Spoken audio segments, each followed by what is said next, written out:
The sleet hitting my windshield on the drive to Renfield felt like a warning I ignored. I spent those 40 minutes rehearsing my usual role: the peacemaker, the absorber of small humiliations, the steady daughter.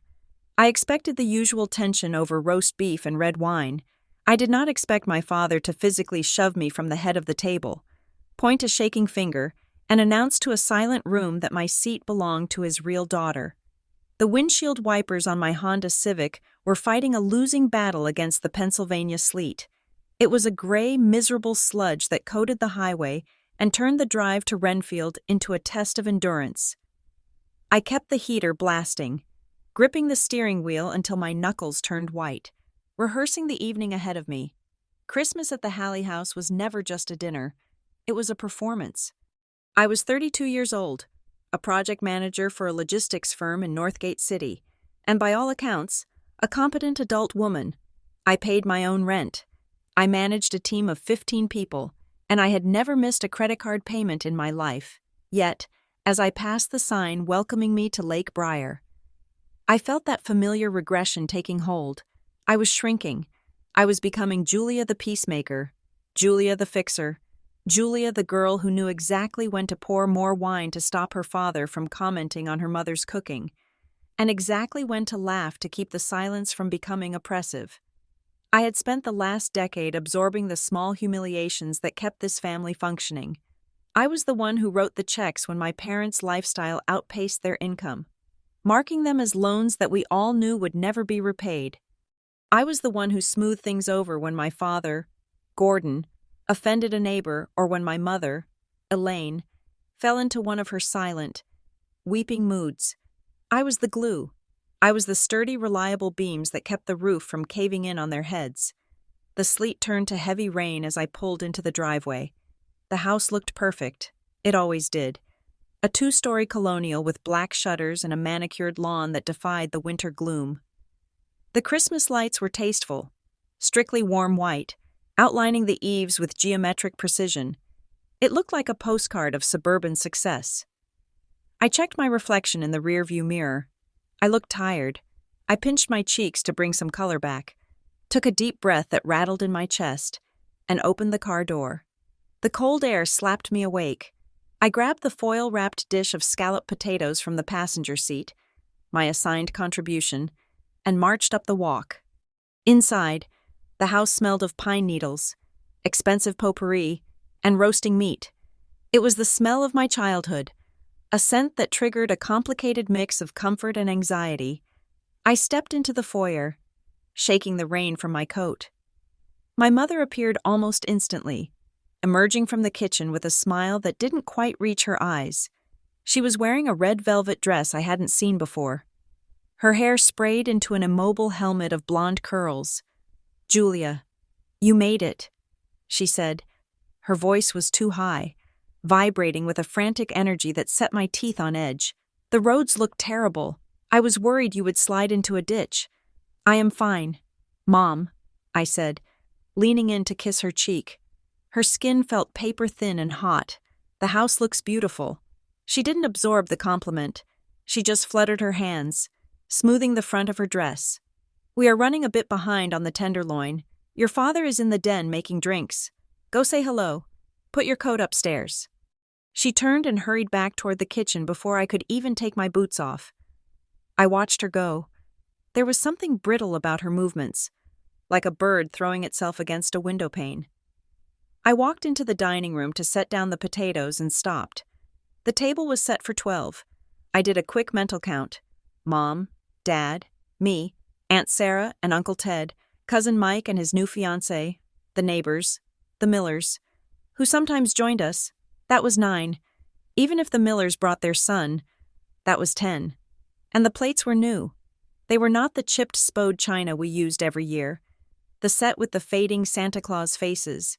These were heavy, bone-white porcelain with a thick gold rim. They looked expensive. They looked like the kind of plates you bought to impress people who knew the difference between bone china and stoneware. Beside each plate sat a crystal goblet I had never seen before, catching the light from the chandelier. Something is wrong, I thought. The thought wasn't a panic. It was a low, steady hum in the back of my brain. I knew my parents' finances better than they did. I had seen the bank statements 3 months ago when I helped them refinance the house for the second time. They did not have money for service for 12 of gold-rimmed china. I picked up the potatoes and carried them into the kitchen, but the door was swinging shut, and I heard my mother whispering furiously to someone on the phone. "He is already on edge," she hissed. "Just get here, please. Just get here and look presentable." I paused, my hand on the door frame. My mother hung up abruptly and started clattering pans. I decided not to go in. I backed away and headed for the stairs to drop off my coat.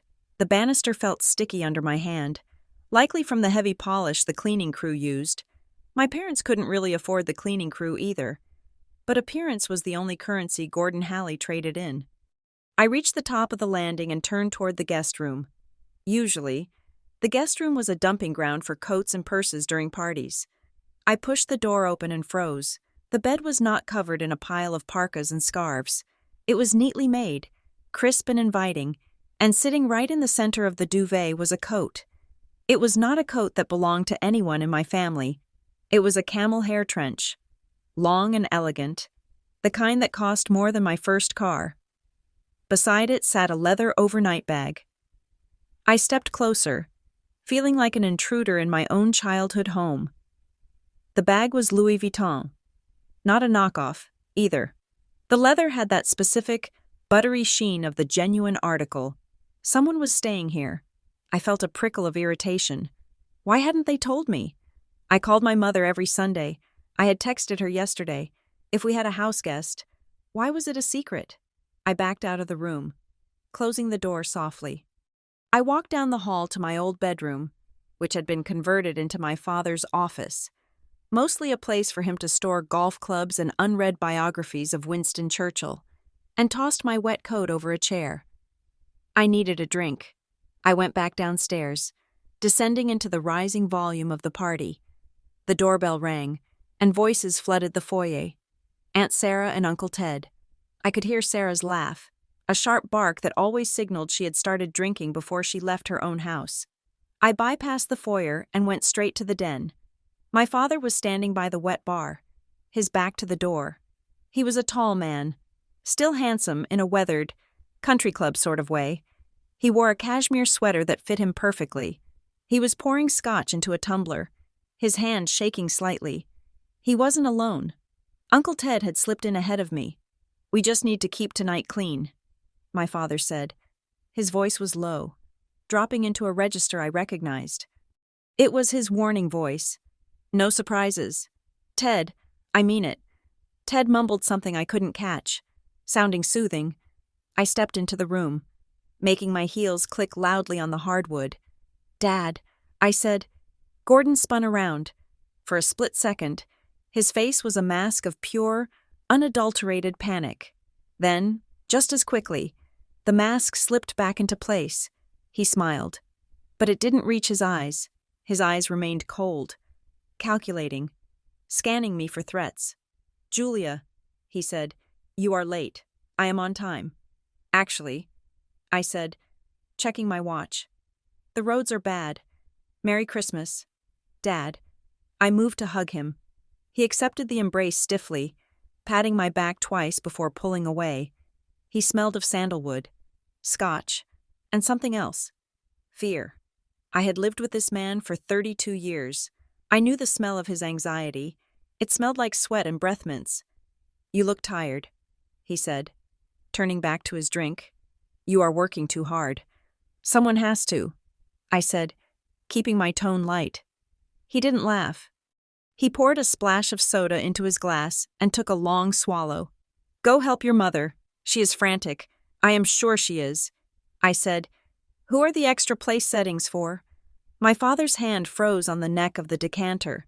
"Just some associates, people from the foundation. It is business, mostly. Just be polite. Julia, do not make a scene." I stared at him. When had I ever made a scene?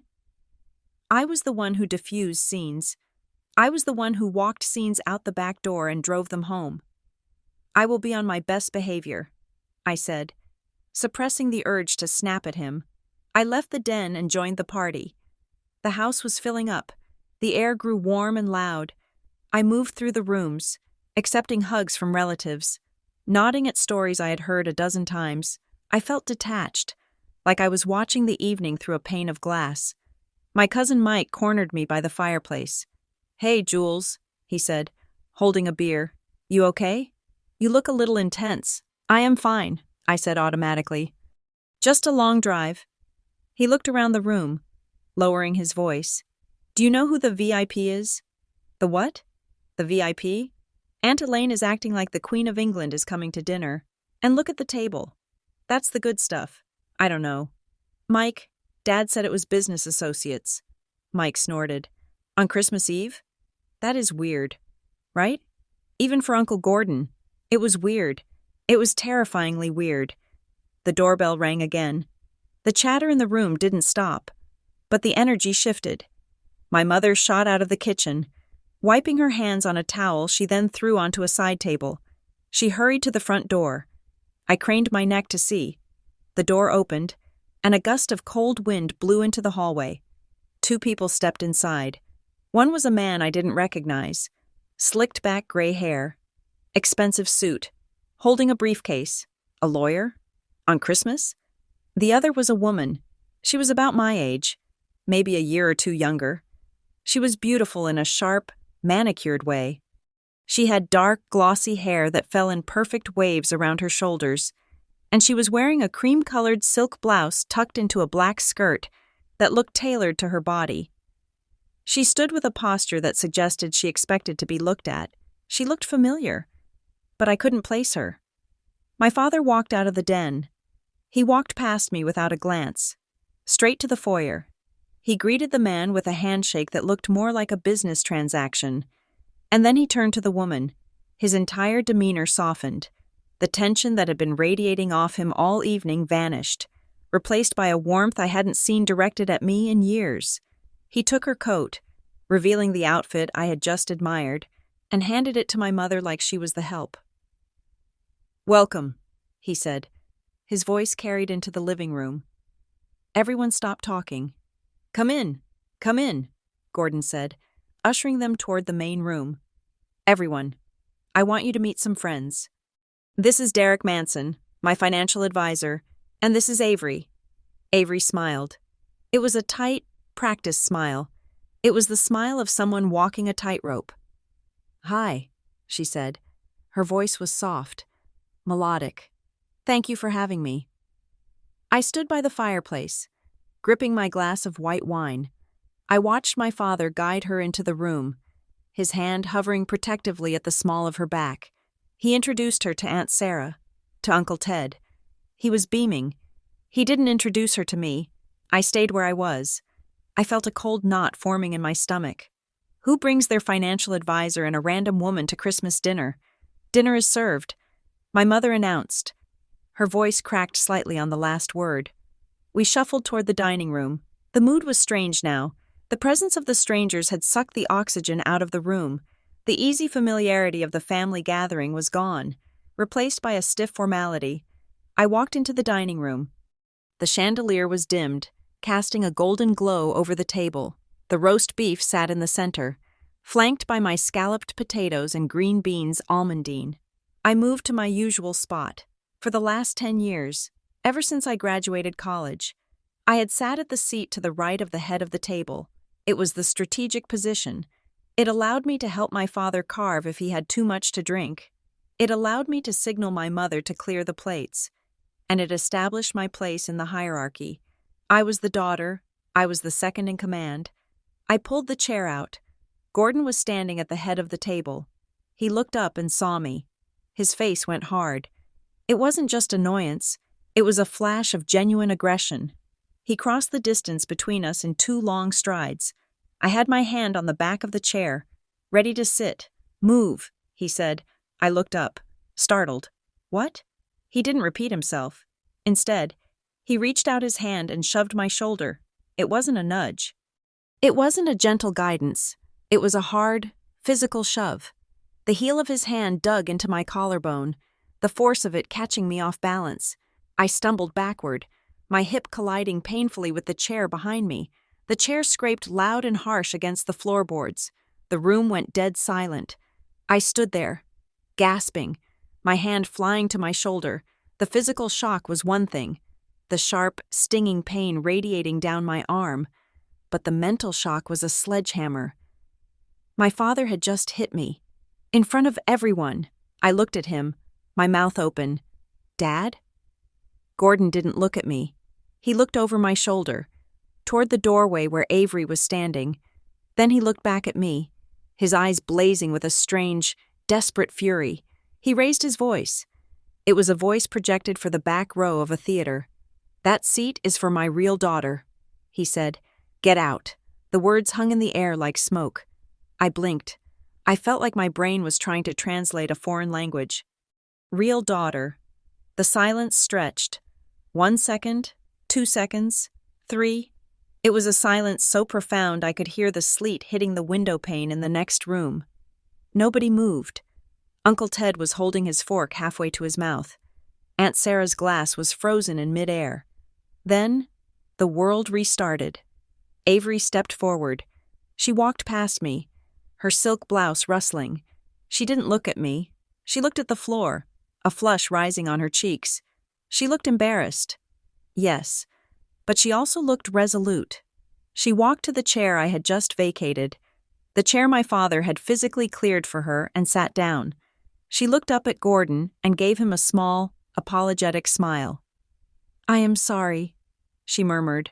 Gordon's face softened instantly. He placed a hand on her shoulder. The same hand that had just shoved me. "It is fine," he said. "It is perfect." He looked around the table, daring anyone to speak. "Sit down. Everyone," he commanded. And they did.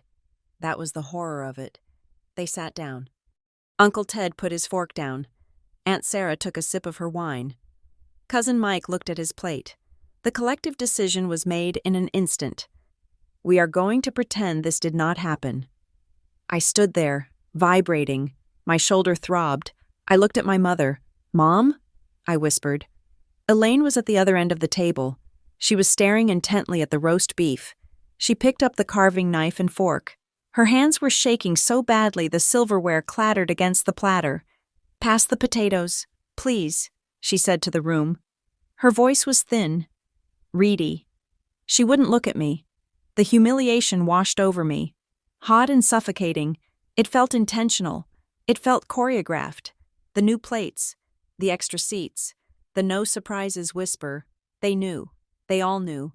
I felt tears pricking my eyes, hot and angry. I could not cry here. I would not cry here. "Excuse me," I said.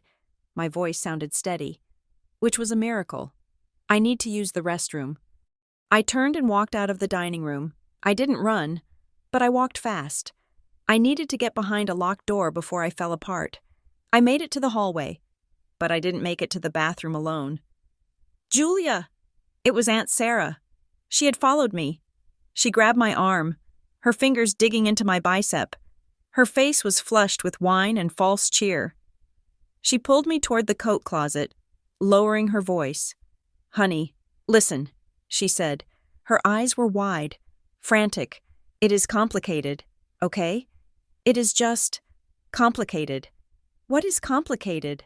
I asked. My voice shook. "He just shoved me." "Sarah," he said. "I know what he said," she interrupted. She squeezed my arm harder. "Just don't react. Please, for your mother's sake. Just get through dinner. We can talk about it later." "Don't react?" I stared at her. "Who is she? Who is Avery?" Sarah bit her lip. She looked over her shoulder toward the dining room, where the sounds of silverware scraping against china had resumed. "She is a relative," Sarah said.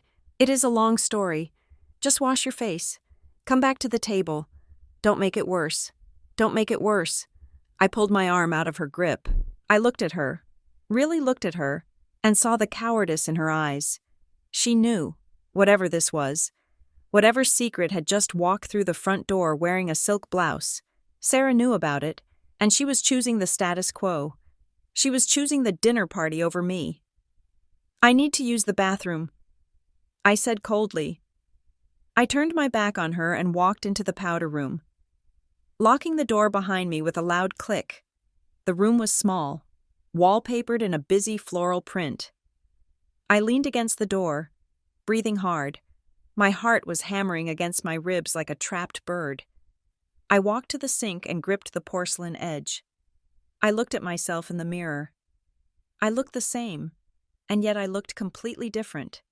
The woman in the mirror had pale skin and wide, shocked eyes. I reached up and pulled the collar of my sweater down. There it was. A red mark was blooming on the skin of my shoulder, right where his palm had struck me. It was already darkening. The capillaries broken. It was the shape of a hand. I stared at it.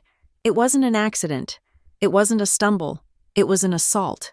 My father, the man I had loaned money to, the man I had covered for, the man whose reputation I had polished for a decade, had put his hands on me to make room for a stranger. That seat is for my real daughter. I traced the red mark with my fingertip. It stung. Good. I thought. I wanted it to sting. I wanted to remember exactly how this felt. For years, I had swallowed their neglect. I had swallowed their passive-aggressive comments about my career, my single status, my seriousness. I had swallowed the financial abuse, telling myself it was what families did. You helped, you gave, you forgave. I looked at the mark again. No more. I wasn't going to cry. I washed my hands, the water running cold over my wrists. I dried them on a linen towel embroidered with a holly berry. I fixed my hair. I reapplied my lipstick, a dark, blood-red shade. I stared at my reflection one last time. The peacemaker was gone. The fixer had left the building. I unlocked the door. I was going back out there. I was going to sit at that table. I was going to eat their roast beef, and I was going to watch them. I was going to watch every single one of them. If I wasn't the real daughter, then I didn't owe them a daughter's loyalty. I opened the door and walked back into the lion's den. I walked back into the dining room like a ghost returning to haunt its own funeral. The atmosphere was brittle. The air felt thin, sucked dry of oxygen by the collective effort to pretend that the patriarch of the family had not just physically assaulted his daughter. I pulled out a chair, not the one I had originally aimed for, but the one furthest from the head of the table, next to my cousin Mike. He shifted his weight, his knee bumping mine under the table in a silent gesture of solidarity, but he did not look at me. I unfolded my napkin and placed it on my lap. The fabric was heavy linen, starch stiff. Gordon was standing, carving the roast beef. The knife sliced through the meat with a wet, rhythmic sound that seemed deafening in the quiet room. He placed a thick slab of meat onto a plate and handed it not to my mother, but to Avery. "The guest of honor," he said. His voice was rich, dripping with a terrifying warmth that I did not recognize. Avery looked up at him. Her eyes were shimmering. It was a perfect, cinematic look of gratitude. "Thank you," she whispered. "I still cannot believe I'm here. It feels like a dream." I picked up my water glass and took a sip, watching her over the rim. She was good. I had to give her that. Her performance was seamless. She did not look like an interloper. She looked like a lost princess returning to her kingdom. She turned to the table, addressing the room at large, her voice pitching perfectly between humility and confidence. "I know this is a shock for everyone," she said. "It was a shock for me, too. I grew up not knowing. I always felt this emptiness, like a piece of a puzzle that had been lost under the couch." She laughed, a small, self-deprecating sound. When I finally found the courage to look into my history, I was terrified. She continued, "But finding Gordon, finding my father, it was like breathing for the first time. My mother, Elaine, was staring at the centerpiece, a complex arrangement of holly and white roses. She was eating her green beans with mechanical precision, one by one. She was not listening. She was enduring. Gordon sat down, beaming. He looked younger. The gray in his complexion seemed to have vanished, replaced by a flush of vitality. "I always knew," Gordon said, leaning back in his chair. He swirled his wine. "Even before the test results, I felt it. You know, when I was a young man, before I met Elaine, I always told people I wanted a daughter who looked like my mother. And you have her eyes. Avery, you have her exact eyes. I lowered my fork. That was a lie. My grandmother had steely, hooded blue eyes. Avery's eyes were a warm, honey brown. But more than that, the story itself was a fabrication. I had heard my father tell stories about his youth for 3 decades. He had never mentioned wanting a daughter. He had wanted sons. He had wanted a football team. When I was born, he had jokingly referred to me as the starter kit for years until it became clear no brother was coming. Yet here he was, rewriting history in real time. "And she loves horses," Gordon announced, gesturing to Avery with his fork. "Can you believe it? I spent half my childhood at the track with my old man. I always hoped for a kid who understood the majesty of the sport. Julia here is allergic to hay."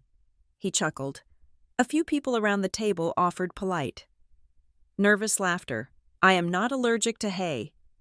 I said, my voice was calm, flat. "I just do not like gambling." Gordon's smile flickered, then hardened. He ignored me. "Tell them about the search." "Avery," he said, "tell them how you found us." Avery took a delicate bite of potato, swallowed, and dabbed her mouth. "Well," she said, leaning in, "it was difficult. The records were sealed. Obviously. Closed adoption laws in the state are so strict. But I had a feeling. I went to the hospital where I was born. Cedar Hollow General. I felt a prickle on the back of my neck. Cedar Hollow. I just went to the records department every day for a week." She said, "I sat there until they got sick of me. Finally, this sweet old clerk, Mrs. Higgins, took pity on me. She said she could not give me the file, but she could give me a name. And that name was Hallie." The table cooed. Aunt Sarah had her hand over her heart. "Oh, that is fate," she murmured. "That is absolute fate." I leaned forward slightly. "Cedar Hollow General?" I asked. Avery looked at me. For a second, the mask slipped. Her eyes narrowed, assessing me, calculating the threat level. Then the warmth returned. "Yes," she said. "It is a lovely old building." I nodded. "Which wing was the records department in?" The table went quiet again. My mother stopped chewing. Gordon shot me a look that could have cut glass. "Julia, do not interrogate the guest.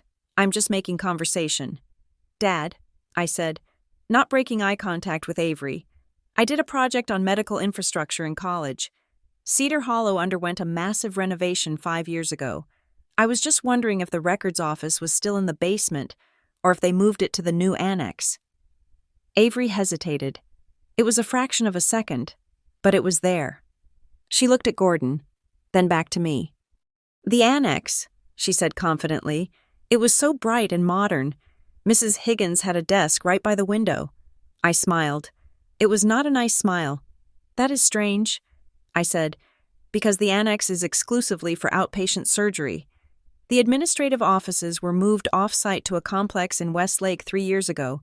There are no records at the hospital anymore." The silence that followed was heavy, suffocating. Avery's smile froze in place. She blinked. "Once? Twice? Well," she said, her voice dropping an octave. "I might have the building names confused. It was a very emotional time for me. I was not exactly taking architectural notes."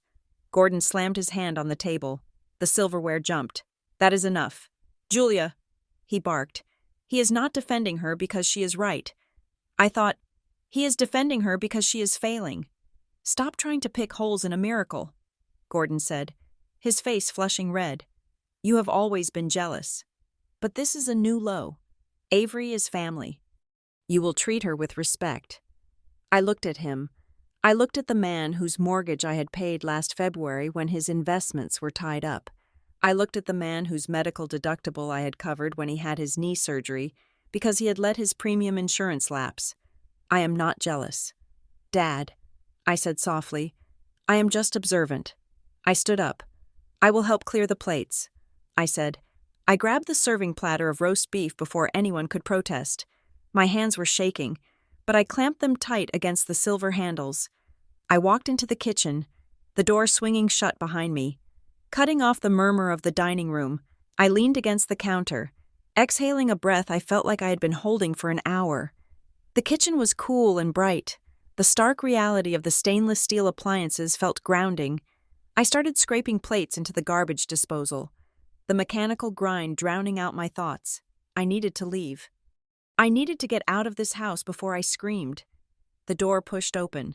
I stiffened, expecting my father, but it was my mother, carrying a stack of salad plates. She looked pale, her lipstick bleeding slightly into the fine lines around her mouth. She moved to the sink, avoiding me. "Mom," I said, "not now." "Julia," she whispered, "please, just not now." The door swung open again. Gordon walked in. He didn't see me immediately. I was blocked by the refrigerator. He went straight to Elaine, crowding her against the counter. "You need to fix your face," he hissed. His voice was a clipped whisper, harsh and serpentine. "You look like you are at a funeral."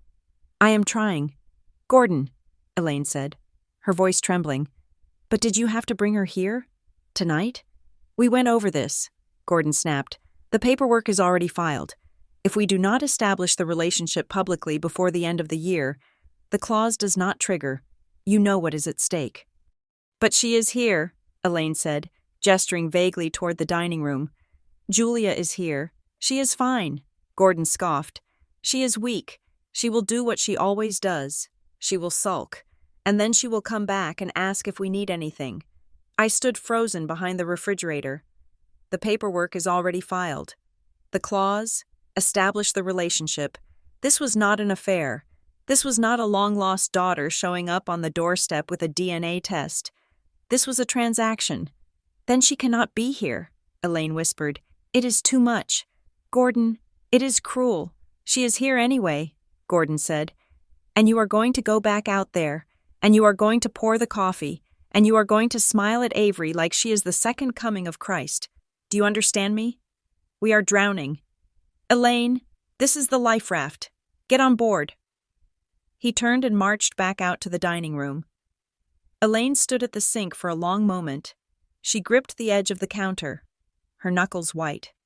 Then, she took a deep breath, smoothed her hair, and followed him.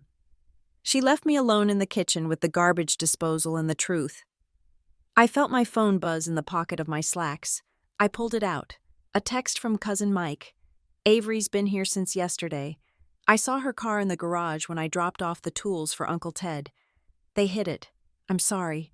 Jules," I stared at the screen. Yesterday, they had been planning this. They had hidden her car. They had set the table. They had rehearsed the introduction. And they had let me drive 40 minutes through sleet, carrying scalloped potatoes, walking into an ambush. It was not just my father. It was my mother. It was the whole damn infrastructure of my childhood. I put the phone back in my pocket. I did not say goodbye. I did not go back into the dining room to make an excuse. I walked out the back door, into the cold, wet darkness of the garage. I got into my car, threw my purse on the passenger seat, and reversed out of the driveway. I did not look back at the house with its warm, geometric lights. I just drove. The drive home was a blur. I didn't remember the highway. I didn't remember the exit. I just remembered the feeling of the steering wheel, cold and hard under my hands, and the rhythmic thumping of the wipers. I was shaking by the time I unlocked the door to my apartment in Northgate City. It was a quiet, third-floor walk-up with hardwood floors and exposed brick. It was mine. I paid for it. Every inch of it. I didn't take off my coat. I walked straight to the vintage filing cabinet in the corner of my living room. I yanked the second drawer open. It screeched in protest. I pulled out a thick red accordion folder. I had labeled it Family Support 3 years ago, a euphemism that made me feel better about being the bank of Mom and Dad. I dumped the contents onto my coffee table. Checks. Dozens of them. Carbon copies of checks I had written. $500 for car repairs in March. $1,200 for property tax shortfall in June. $2,000 for the country club dues, because Gordon said it was essential for his networking. I flipped through them, my breath coming in short. Shallow gasps. I had been buying their love. No, I had been buying their stability. I had been paying a subscription fee for a family that had just canceled my membership. I opened my laptop. The screen glowed blue in the dark living room. I logged into my bank account. I had set up a joint checking account with my mother 5 years ago. It was supposed to be for emergencies. I put $500 in it every month, just in case she needed groceries or gas and didn't want to ask Gordon. I clicked on the account summary. Balance, -$35. I stared at the number. The red font looked violent against the white background. There had been $4,000 in that account yesterday. I had been saving it to help them with a roof repair they had mentioned. I clicked on the transaction history. Transfer to external account ending in 8890. Authorized, E. Hallie. The transfer had happened at 3 o'clock that afternoon. Right before I arrived for dinner, I grabbed my phone and dialed the number on the back of my debit card. It was late. Christmas Eve. But the automated system routed me to the fraud department after a 10-minute hold. "This is Marcus. How can I help you?" A tired voice said. "Hi," I said. My voice sounded stripped, raw. "I am looking at a transfer on my joint account. It wiped the balance. I did not authorize it. One moment. Ms. Stewart, let me pull up the security log." I waited, listening to the generic hold music, staring at the pile of canceled checks on my table. "Okay," Marcus said. "I see the transfer. It was initiated in person at the Lake Briar branch at 2:45 p.m. It was signed for by the joint holder, Elaine Hallie.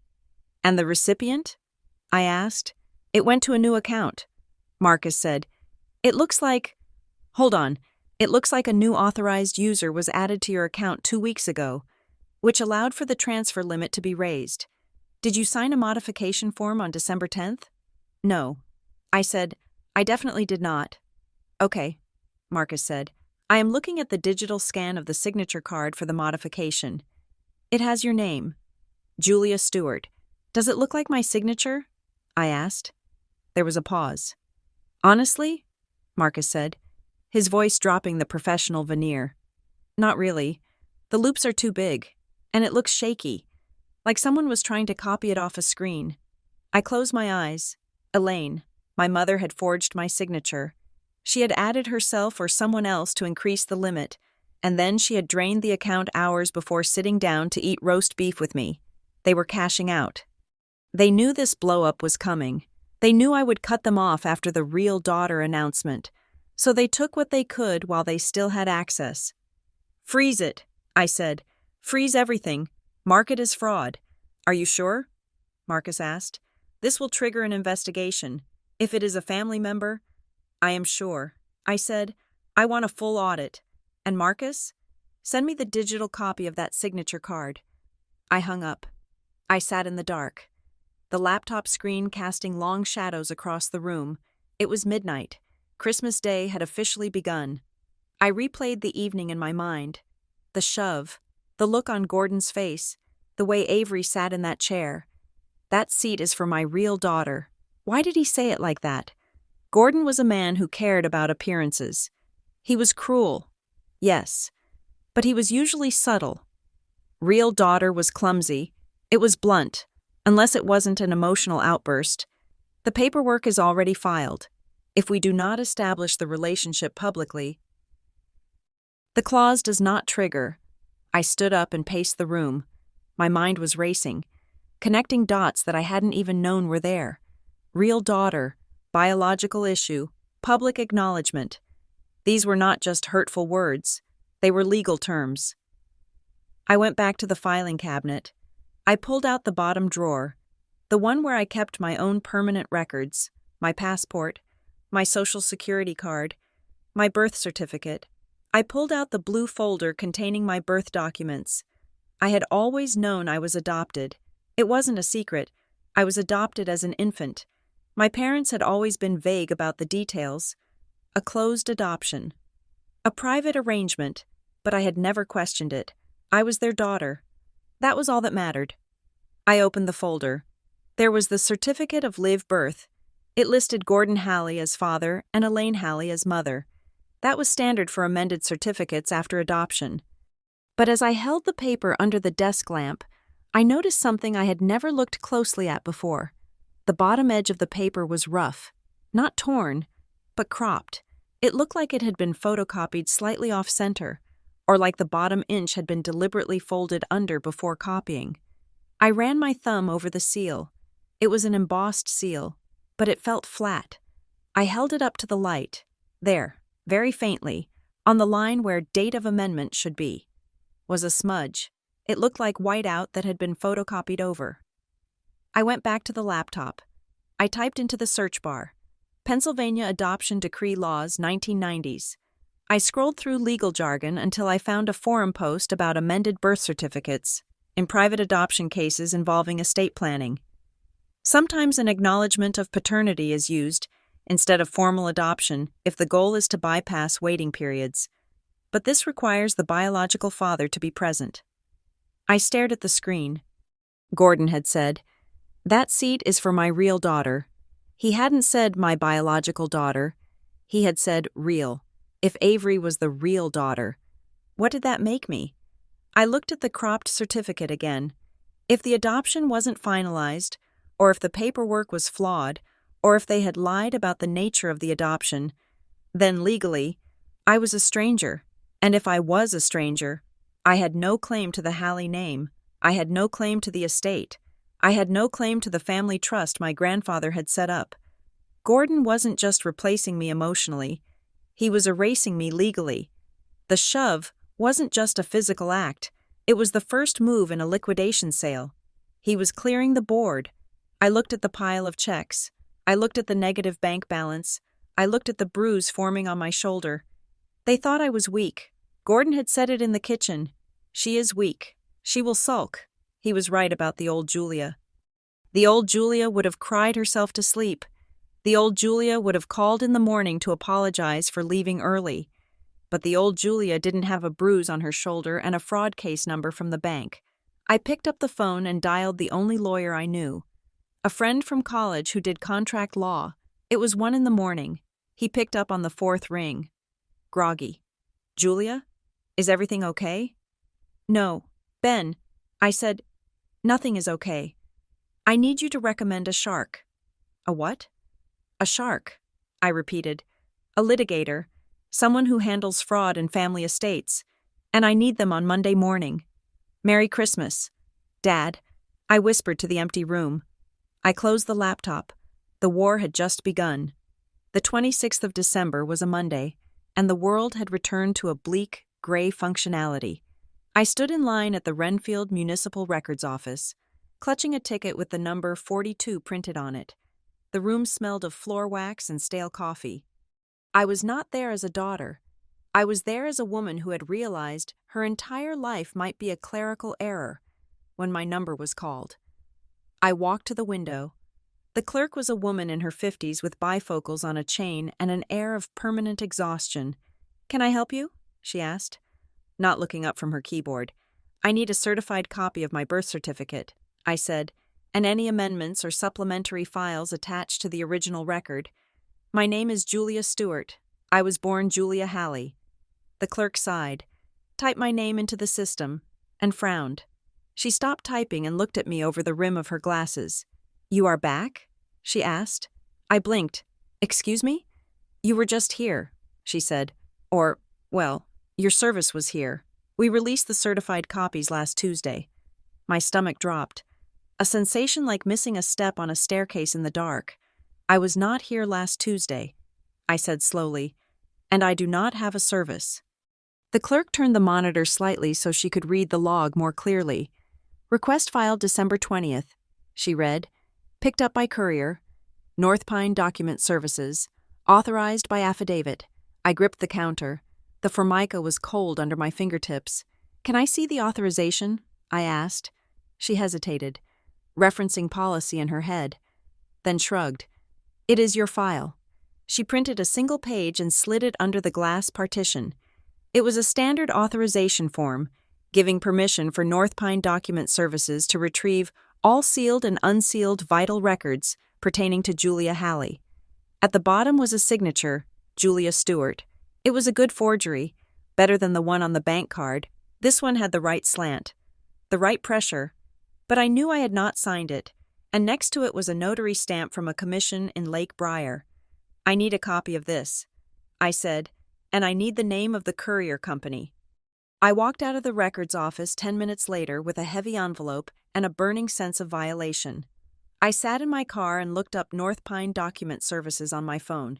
It was a legit courier firm, the kind law offices use to move sensitive papers. I called the number. "North Pine, this is dispatch." "Hi," I said.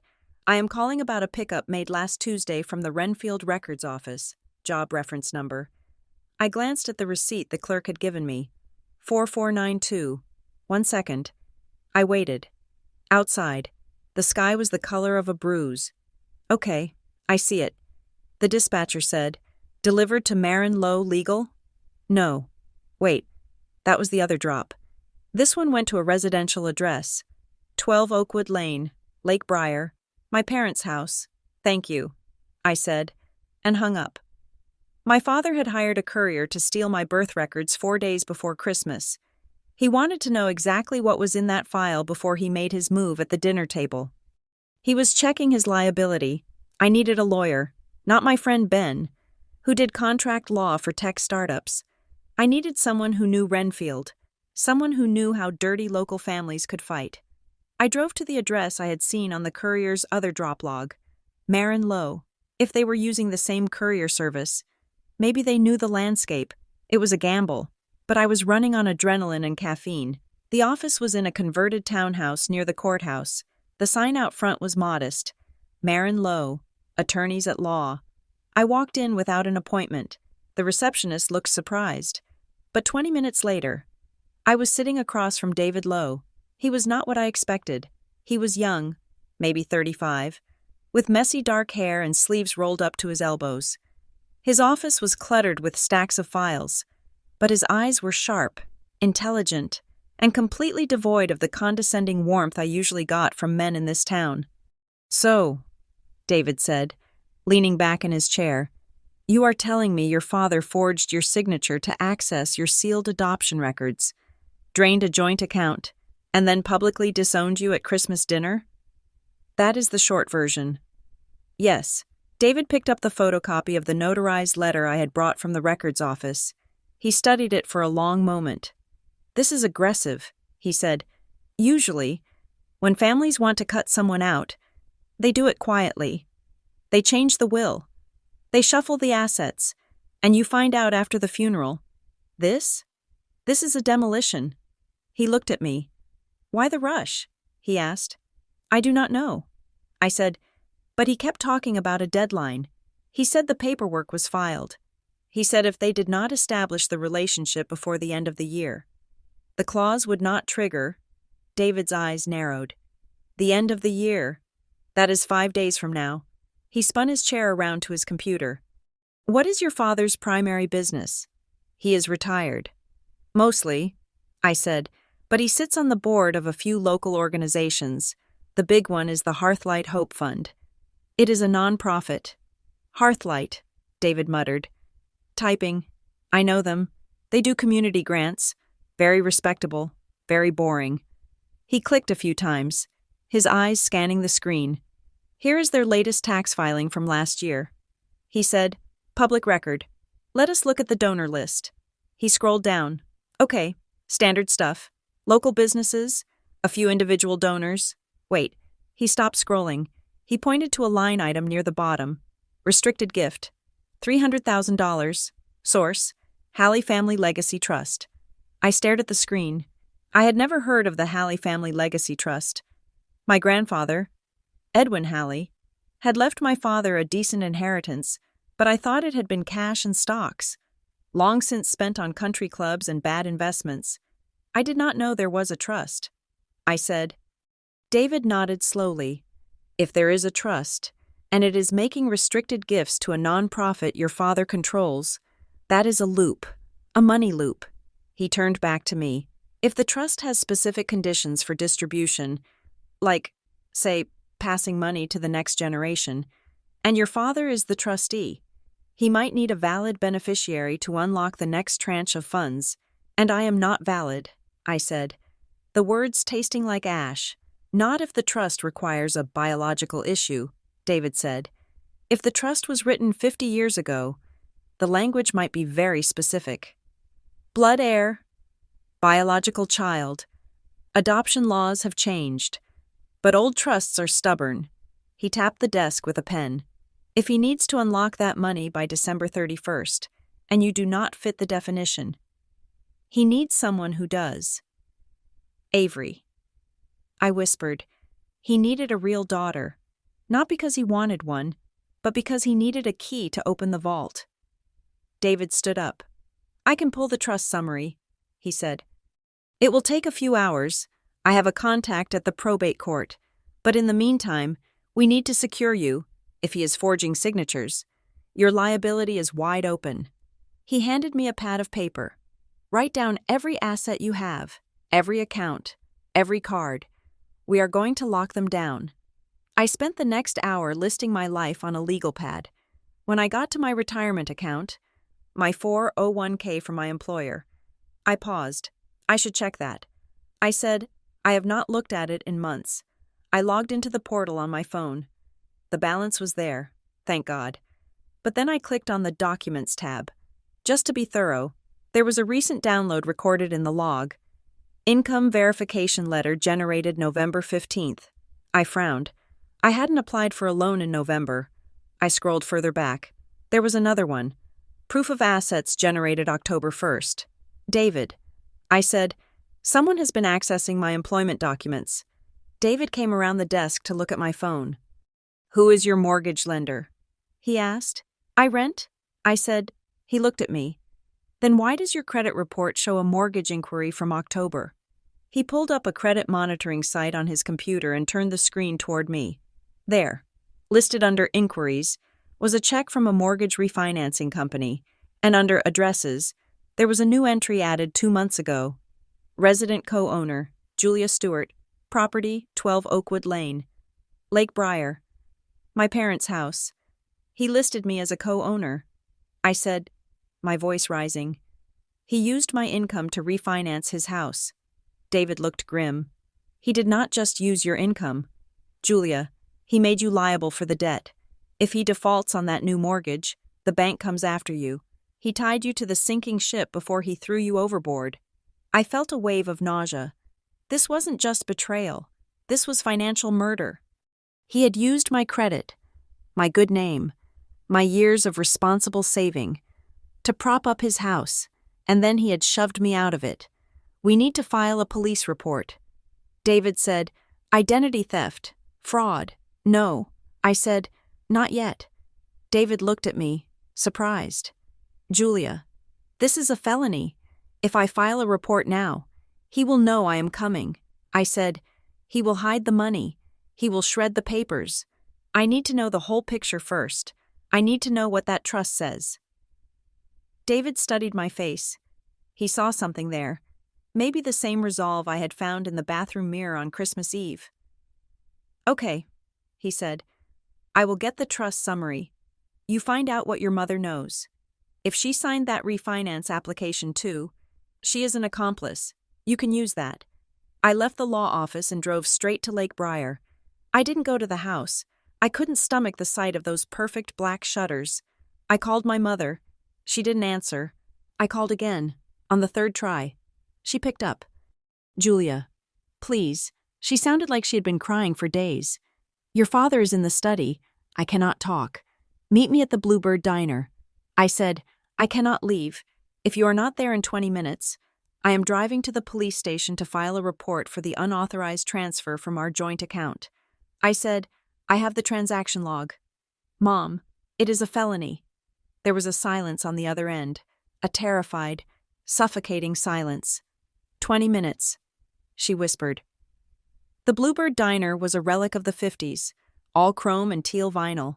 It was empty except for a trucker eating pie at the counter. I sat in a booth near the back, watching the door.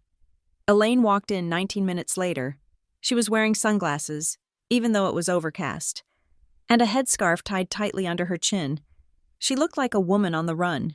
She slid into the booth opposite me. She didn't take off her sunglasses. "You look terrible." I said, "Thank you," she said, her voice brittle. "I did not come here to fight. Mom, I came here for the truth. There is no truth that will help you. Julia, just leave it alone. Go back to the city. Let him finish this." "Finish what?" I asked. "The refinancing? The theft of my identity? Or the replacement of his daughter?" Elaine flinched. She reached for a napkin and twisted it between her fingers. "He is desperate," she said. "You do not know how bad it is. The money is gone. Julia, all of it. The retirement, the savings. He made bad calls. He always makes bad calls. So he found a new piggy bank." I said, "The Halley Family Legacy Trust." Elaine froze. She lowered her sunglasses, revealing eyes that were red-rimmed and swollen. "How do you know about that?" "I know he needs a biological child to access it." I said, "I know I did not count. So he found Avery." Elaine looked down at the table. "He did not find her." She whispered, "She found him. But he was waiting for her. He has been waiting for someone like her for years." "What does that mean?" Elaine sighed, a sound that seemed to rattle in her chest. "It was 30 years ago," she said, "before we adopted you. Your father. He had a life, a messy life. There was a scandal, a woman. It was supposed to be a fling, but she got pregnant. His father, Edwin, your grandfather, was furious. He was a hard man. He told Gordon that if he had an illegitimate child, he would cut him off. So Gordon paid her to go away?" I guessed. Elaine nodded. "He paid her, and Edwin set up the trust with a clause. He wanted to ensure the family line, but he wanted it to be proper. He tied the money to legitimate, acknowledged heirs. He thought he was trapping Gordon into behaving. And where do I fit in?" I asked. "We adopted you to try and fix us," Elaine said, her voice cracking. "We thought, if we had a family, a perfect little family, Edwin would soften. He would release the money, but he never did. He died 10 years ago, and the trust stayed locked. The trustees were strict. Biological issue only. Gordon has been fighting them for a decade, and then Avery shows up." I said. Elaine looked up at me, her eyes pleading. She had proof. Julia, or enough proof, and Gordon. He saw a way out. If he acknowledges her, publicly, legally, the trust unlocks. It is millions. It clears the debts. It saves the house. "And what about me?" I asked. "The daughter you raised. The daughter who paid your bills." Elaine reached across the table, trying to take my hand. I pulled it away. "We love you, Julia. But we have to survive. Please do not make me choose," she said. The words hung in the air, pathetic and devastating. "You already chose." I said. "You chose him. You chose the money." I stood up. I threw a $20 bill on the table for the coffee we hadn't ordered. "Tell him I know," I said. "Tell him I know about the trust. Tell him I know about the refinance. And tell him that if he thinks I'm going to walk away and let him erase me, he has forgotten who raised me." I walked out of the diner. I didn't feel sadness anymore. I felt a cold, hard clarity. I sat in my car and called David. "You were right," I said. "It is the trust. He needs to acknowledge a biological child to unlock the funds. He is drowning in debt." "Okay," David said. "I got the summary. It is exactly as we thought. The language is archaic. Distribution of the principal shall occur upon the public acknowledgement and legal recognition of a living biological issue of the beneficiary." "That is the clause?" I asked. "That is the clause. And there is a time limit. The trust dissolves and donates the remainder to charity if no heir is claimed by the end of the fiscal year following the beneficiary's 65th birthday." "How old is Gordon?" I asked. David paused. "He turned 65 last year, so the deadline is December 31st.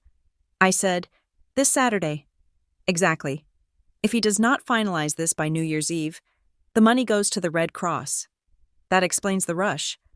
I said, "That explains the dinner. He had to make it public. But there is something else," David said.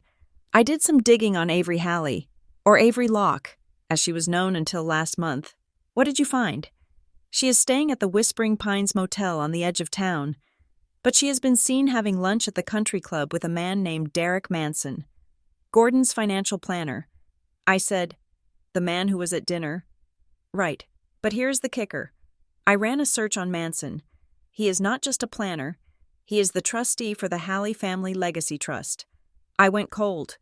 Wait, I said, the man managing the trust, the man supposed to be the impartial gatekeeper, is helping Gordon find a loophole to break it? He is helping him manufacture a key.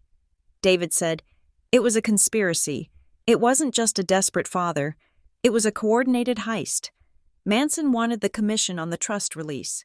Gordon wanted the debt relief. Avery wanted the payout. They were all in on it. I hung up and started the car. I needed to see this for myself. I drove to the country club. I wasn't a member. Gordon had never paid the dues for me, but I knew the code to the service gate. I parked near the maintenance shed and walked around the hedges to the patio. It was cold, the patio heaters fighting a losing battle against the December wind. But there they were, Avery and Derek Manson. They were sitting at a small table in the corner, huddled over a stack of documents. Avery was smoking a slim cigarette, looking nothing like the wide-eyed innocent she had played at dinner. She looked sharp, bored. She signed a page, flipped it, signed another. Manson was talking fast, pointing at the papers. He looked nervous. I took out my phone and zoomed in. I snapped a dozen photos. The exchange of papers, the handshake, the way Avery laughed, a sharp, cynical throw of her head. When Manson handed her a thick envelope, they were rushing. They were finalizing the deal. I drove back to Northgate City with the photos on my phone and a plan forming in my mind. I went straight to David's office.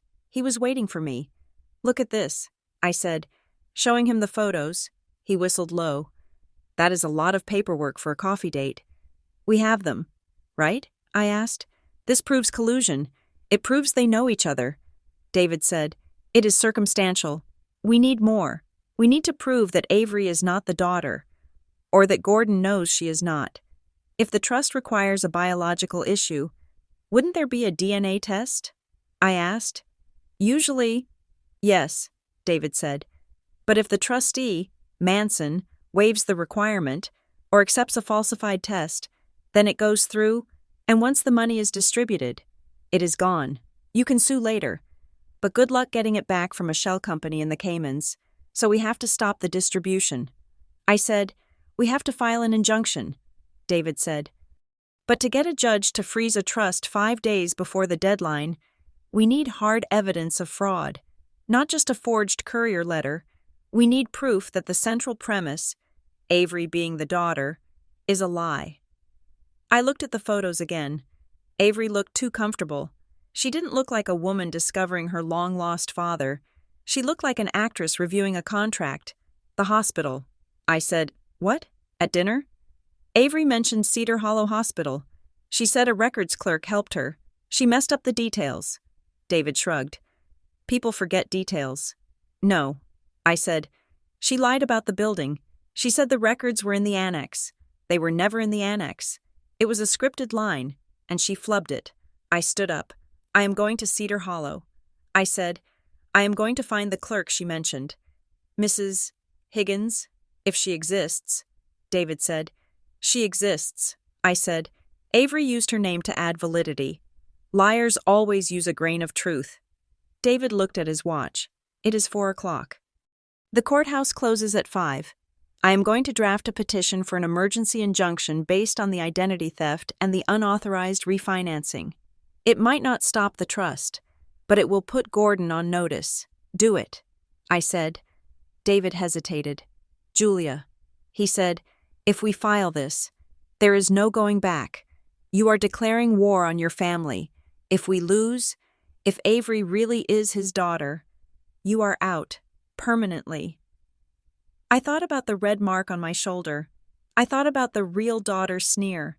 I thought about my mother in the diner, hiding behind sunglasses, telling me she had already chosen. I was out the moment I was born. David, I said, I just didn't know it until now. I walked out of the office. I had 4 days. 4 days to prove that my father was a liar, my mother was a coward, and my new sister was a fraud. I got into my car and set the GPS for Cedar Hollow. It was a 2-hour drive. I would be there by nightfall. As I merged onto the highway, a notification popped up on my phone. An email from Marin Low Legal. Attached was the trust summary. I opened it at a red light. The Halley Family Legacy Trust. Article 4. Section 2. Distribution contingent upon public acknowledgement of biological issue. I read the words again. Public acknowledgement. That was why he shoved me. That was why he made a speech. He wasn't just being cruel. He was fulfilling a contract term. He was performing for an audience of one. The ghost of my grandfather, and the very real lawyers watching the clock. The light turned green. I floored the accelerator. I wasn't going to let him get away with it. Not with my money. Not with my name. The road ahead was dark, but for the first time in days, I knew exactly where I was going. I drove to Cedar Hollow the next morning, not with a badge or a gun, but with a notepad and a travel mug of black coffee. I wasn't playing detective. I was playing project manager. The skills were the same. Identify the discrepancy, track the paper trail, and ask questions until the logic broke down. My first stop wasn't the hospital itself, but a small diner near the old staff parking lot where I had tracked down Kathy Bell. Finding her hadn't required a private investigator. It just required scrolling through the Cedar Hollow Nursing Alumni Facebook group until I found a post from a Kathy B. reminiscing about the old records department. Kathy was in her late 60s, wearing a fleece vest and nursing a cup of herbal tea. I had told her I was researching hospital history for a potential donation project. It was a lie, but a polite one. "So you are interested in the old obstetrics wing?" Kathy asked, dipping a biscuit into her tea, specifically the records keeping from around 30 years ago. I said, "I heard a story recently about a clerk named Mrs. Higgins who worked in the annex. I wanted to credit her in our report." Kathy frowned, her forehead wrinkling. "Mrs. Higgins? We had a Mrs. Higgins in billing, but she retired in 95. And the annex?" She laughed. A dry, rasping sound. "Honey, the annex was not even built 30 years ago. That was a parking lot until 2005. If anyone told you they were pulling birth records from the annex in the 90s, they are confused, or lying." I nodded, keeping my face neutral, though my heart did a small, vindictive flip. That is what I thought.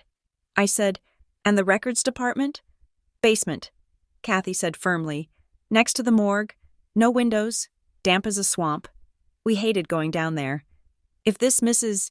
Higgins said she had a desk by a window in the annex, she is dreaming."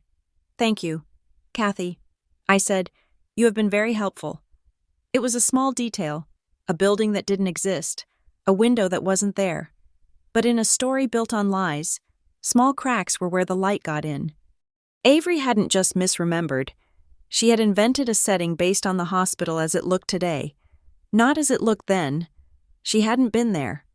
I spent the afternoon at the county clerk's office in Dunwich County. This was the boring part, the part they skipped in movies. It was hours of scrolling through digital microfiche. Looking for a needle in a haystack of marriage licenses and property deeds, I searched for Avery Halley. Nothing prior to this month. I searched for Avery, thousands of hits. I narrowed it down by date of birth, the same year as mine, and cross-referenced it with name change petitions filed in the last 6 months. There it was.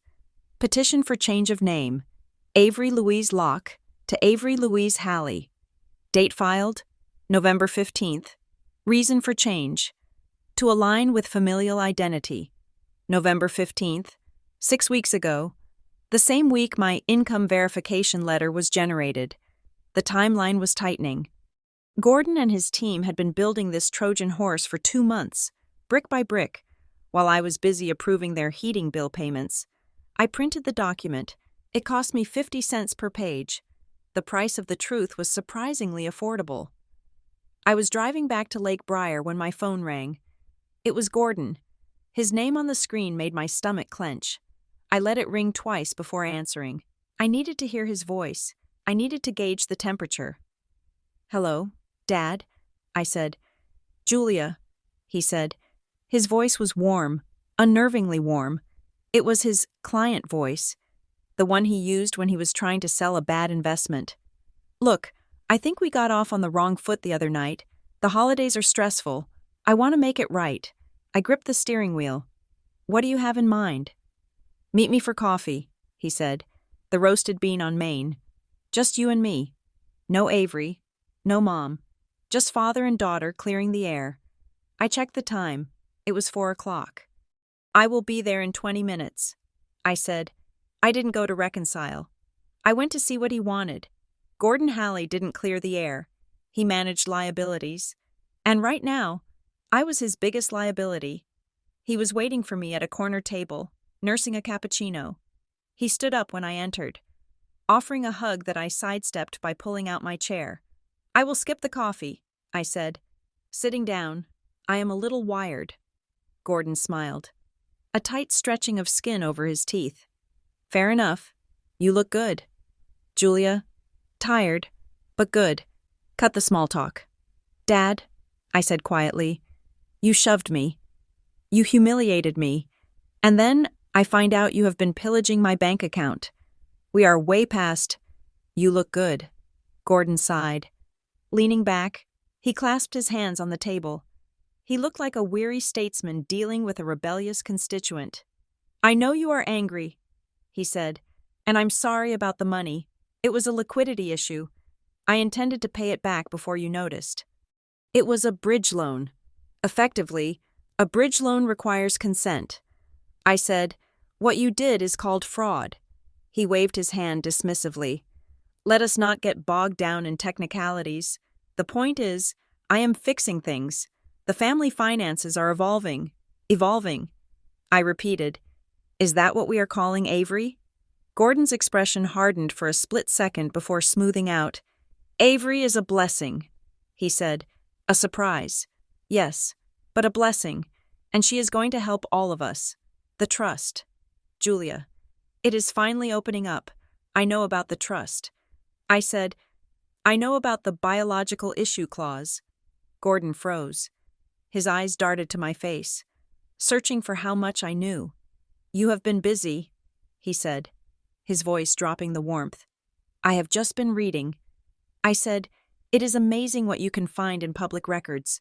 Gordon reached into his briefcase. He pulled out a thick document stapled in blue paper. He slid it across the table. "Look," he said, "I do not want to fight. I want us to be a family again. This is for you." I looked at the cover page. Family Harmony and Settlement Agreement. I flipped it open. It was dense legalese, but the gist was clear. In exchange for a one-time gifting of $50,000, I would waive all claims against the estate, agree to a non-disparagement clause regarding Gordon Halley and Avery Halley, and acknowledge that I had no further legal or financial standing regarding the family trust. It was a payoff, and a gag order. $50,000. I said, reading the number. "That is what I'm worth?" "It is a lot of money." "Julia," Gordon said, "it is a down payment on a condo. It is a fresh start. You can walk away from all this drama. You can be free." I looked up at him. "I am already free," I said. "I freed myself when I realized you were never going to love me as much as you love your image." I slid the document back to him. "I am not signing this."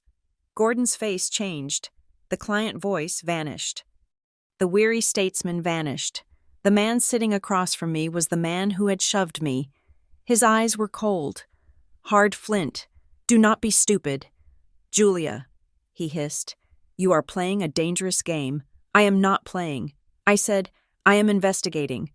"You will ruin everything," he said, leaning over the table.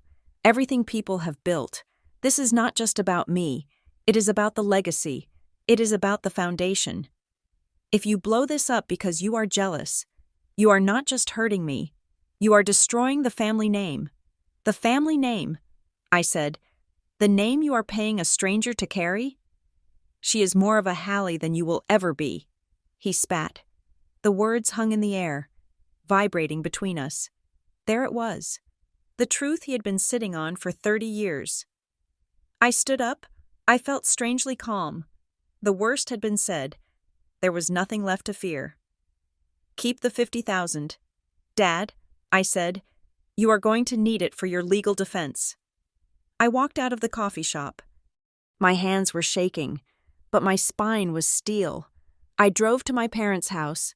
I knew Gordon was still at the coffee shop, probably calling Derek Manson in a panic. I needed to see my mother. I used my key, the one they hadn't thought to ask for back yet. "Mom?" I called out. Elaine was in the sunroom, staring out at the gray garden. She jumped when she saw me. "He is not here," she said, her hands fluttering to her throat. "I know." I said, "I just left him. He tried to buy me off." "Mom, $50,000 to pretend I do not exist." Elaine closed her eyes. She looked shrunken, defeated. "He thinks it is the only way," she whispered. "And what do you think?" I asked. She didn't answer. She just looked at her hands. I turned to leave. I couldn't look at her cowardice anymore. It was more painful than Gordon's malice. "Wait," she said. I stopped. Elaine got up. She walked to the bookshelf, to a hollowed-out volume of Encyclopedia Britannica that she used to hide emergency cash. She opened it and pulled out a small, torn envelope and a brass key. She walked over to me and pressed them into my hand. Her fingers were ice cold. "I cannot stop him," she whispered. "You know I cannot stop him. He is like a train when he gets like this." "What is this?" I asked. Looking at the key, "It is for a safety deposit box at the First National Bank in town," she said. "The box is in my name, but the contents belong to Edwin. Your grandfather. Why are you giving me this?" "Because," she said, tears spilling onto her cheeks, "because you were the one who remembered my birthday last year. You were the one who sat with me when I had the flu. You are my daughter, Julia. Even if the paper says otherwise." She stepped back. "Go," she said. "Before he comes back." I drove straight to the bank. It was 4:50, 10 minutes until closing. I flashed my ID and the key. The clerk checked the signature card. Elaine's real signature, thank God, and led me to the vault. The box was small. Inside, there was a single manila envelope, yellowed with age. I took it to a private viewing booth. I opened the envelope.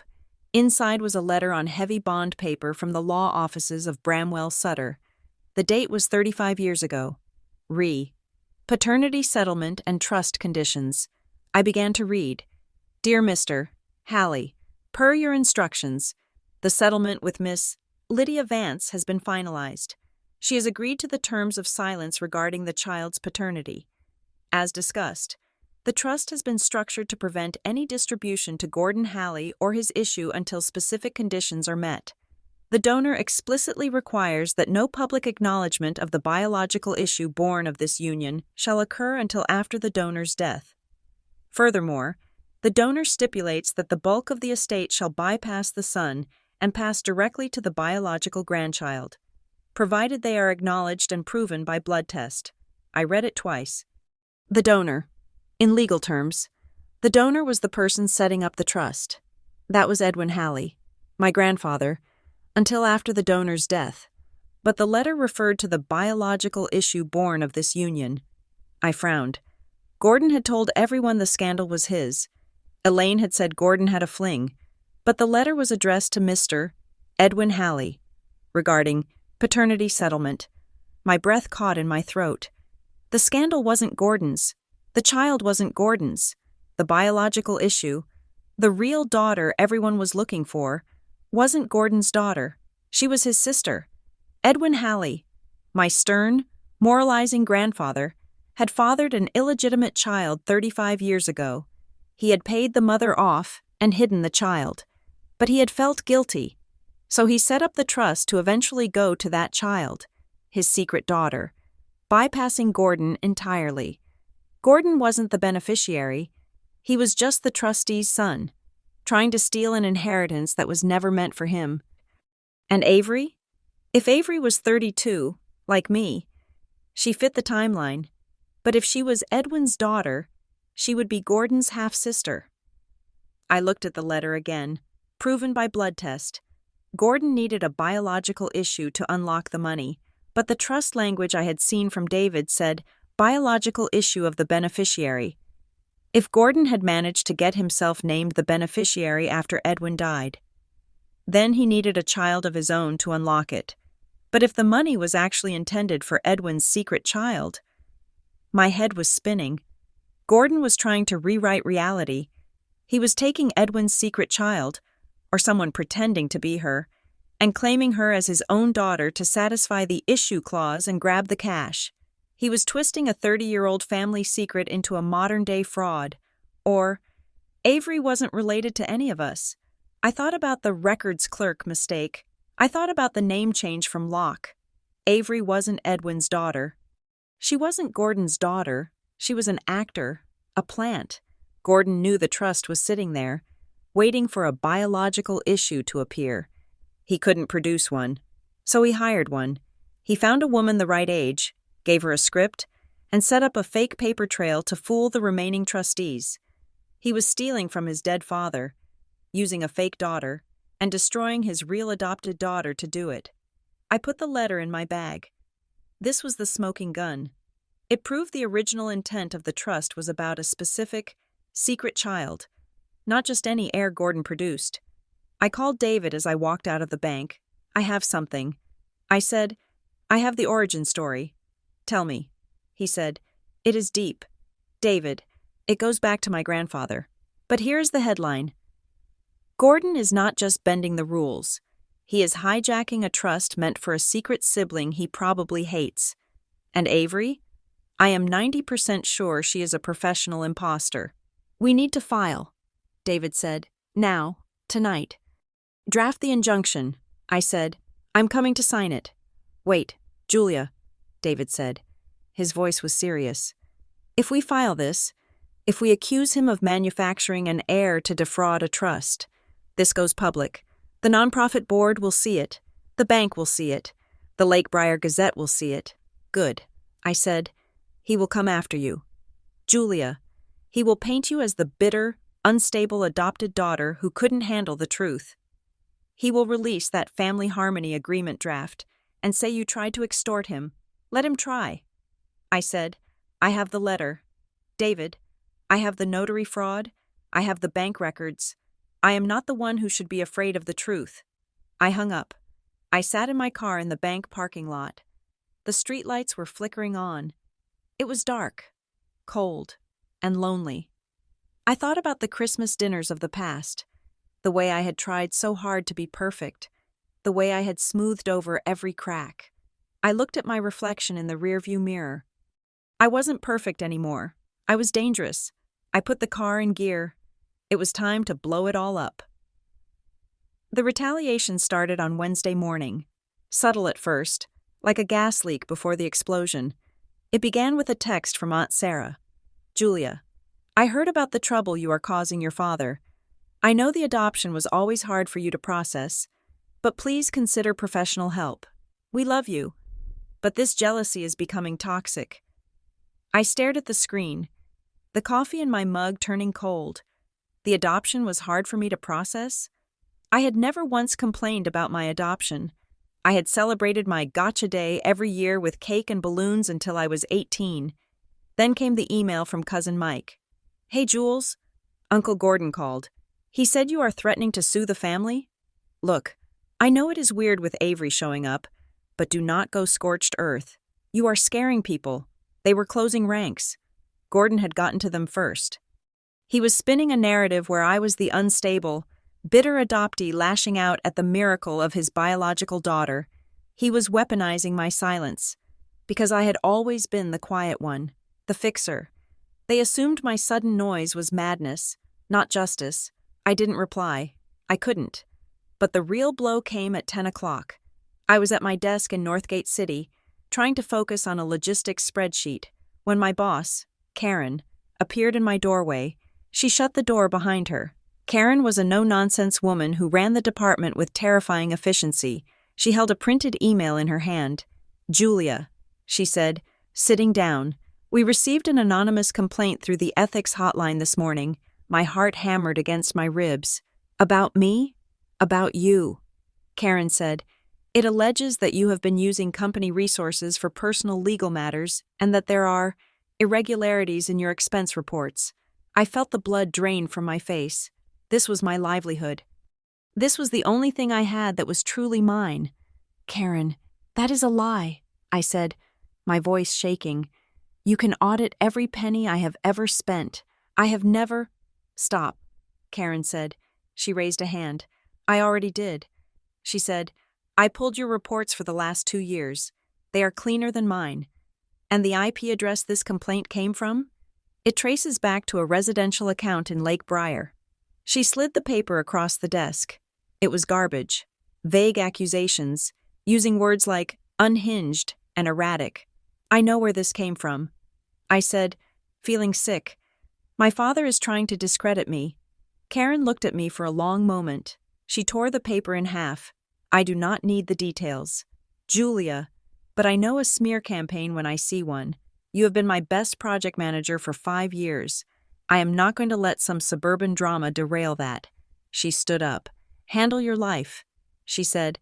"We will handle the noise. But Julia, whatever you are fighting, finish it fast." This kind of rot spreads. I sat there for a long time after she left, listening to the hum of the office.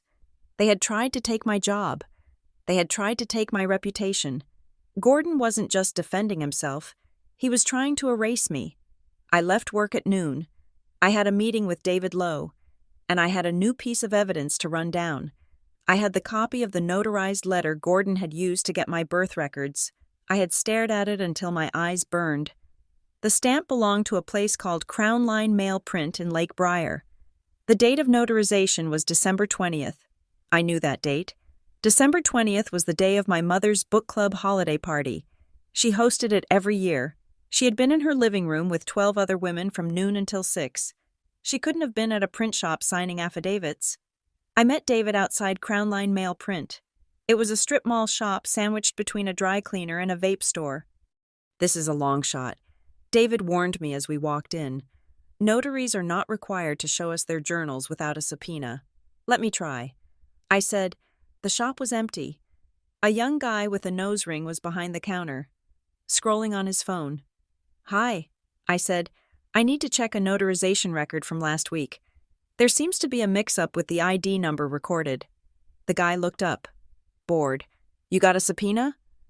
"No," I said, "but I have a fraud alert from my bank, and a lawyer standing right there who is ready to file a complaint with the Secretary of State against your commission if we find out you are notarizing documents without the signer present." The guy blinked. He looked at David, who offered a sharp, predatory smile. "Whatever. Man." The guy said, "What date?" "December 20th. I said, "The name is Elaine Halley." He pulled a heavy logbook from under the counter and flipped the pages. "Here," he said, pointing, "December 20th, Elaine Halley, affidavit of release." I looked at the entry. There was a signature that looked like my mother's, but next to it, in the column for ID verification, was a driver's license number.